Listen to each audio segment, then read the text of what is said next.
major 7th, minor 7th, augmented 7th, dominant 7th, half-diminished 7th, fully diminished 7th. We all love 7th chords.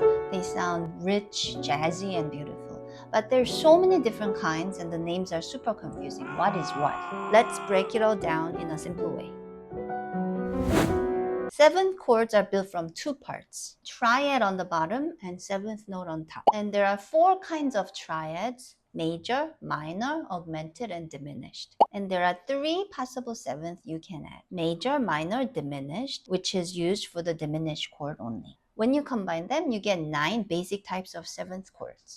Here's how they group together. First, from major triad, you can have 2 kinds: major 7th, dominant 7th, or just 7th. From minor triad, you can also have 2 kinds: minor major 7th, minor 7th. From augmented chords, you can also have 2 kinds: augmented major 7th, augmented 7th. From diminished chords, you'll have 3 kinds: diminished triad, major 7th, diminished major 7th, half-diminished 7th,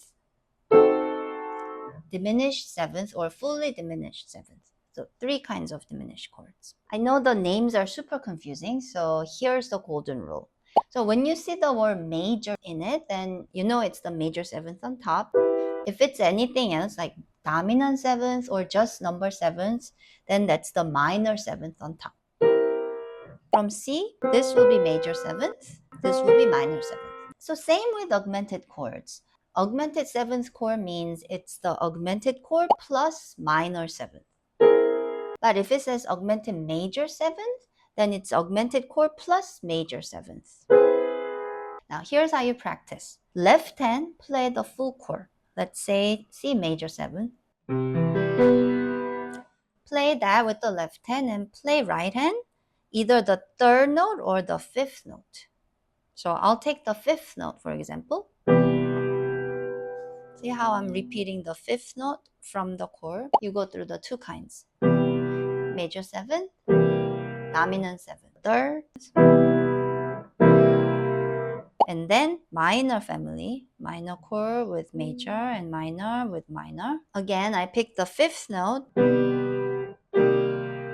3rd, augmented, pick the 5th note,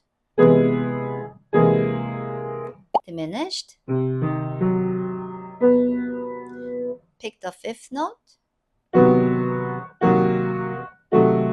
the 3 kinds. So you do that in C major first and then pick 2-3 different keys, E major or F major, and then work up to all 12 different keys. Once you understand how these chords are built and what their names mean, you'll start recognizing them in so many of your favorite songs.